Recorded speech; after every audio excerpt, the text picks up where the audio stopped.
আমাদেরকে শাসন করতে চায়।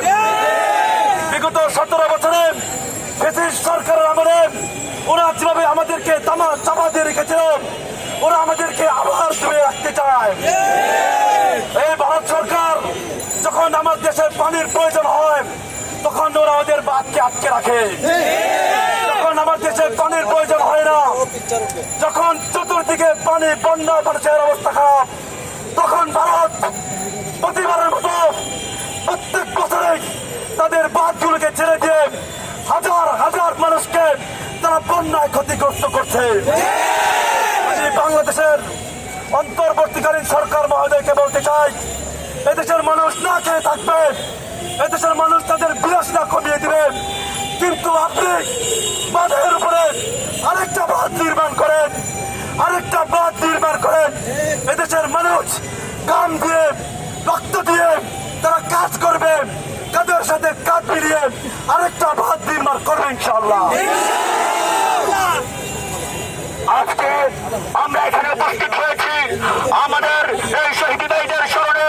আমরা আজকে স্পষ্ট ভাষায় ভারত সরকারকে জানিয়ে দেই, তোমরা আমাদের ভাইদেরকে পানি ছেড়ে ডুবিয়ে মেরেছ, তোমরা হাসিনার সাথে হাত মিলিয়ে আমাদেরকে যে কষ্টের মধ্যে রেখেছো সেটার সঠিক জবাব আমরা তোমাদেরকে দেবো। ভাইদের রক্তের প্রতিশোধ নিয়েই ছাড়বো ইনশাআল্লাহ। সংগ্রামী সাথী বন্ধুগণ, আপনারা দেখেছেন এই স্বাধীনতা আন্দোলনে আমার কওমি মাদ্রাসার ছাত্র ওলামা তলাবা ওনারা এই স্বাধীনতা সংগ্রামের শুরু দেখেছিল।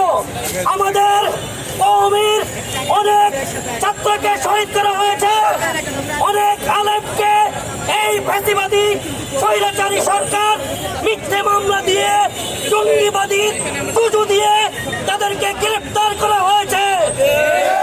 আমরা এই অন্তর্বর্তী সরকারকে অনুরোধ জানাচ্ছি, অতি বিলম্বে আমাদের নিরপরাধ ওলামা ইকরামদেরকে মুক্ত করে দেন। কোন রকম তালবানা চলবে না। যাদেরকে চাকরিচ্যুত করা হয়েছে, যে সমস্ত প্রিন্সিপালগণ কোরআনের কথা বলার কারণে আপনারা তাদের উপরে জুলুম করেছেন, অতি শীঘ্রই তাদেরকে মুক্তদান করেন। তা না হয় আমরা কওমি ছাত্র সমাজ, এই বৈষম্য বিরোধী ছাত্র সমাজ কেন্দ্রীয় কমিটির পক্ষ থেকে ঘোষণা দিতে চাই, আমরা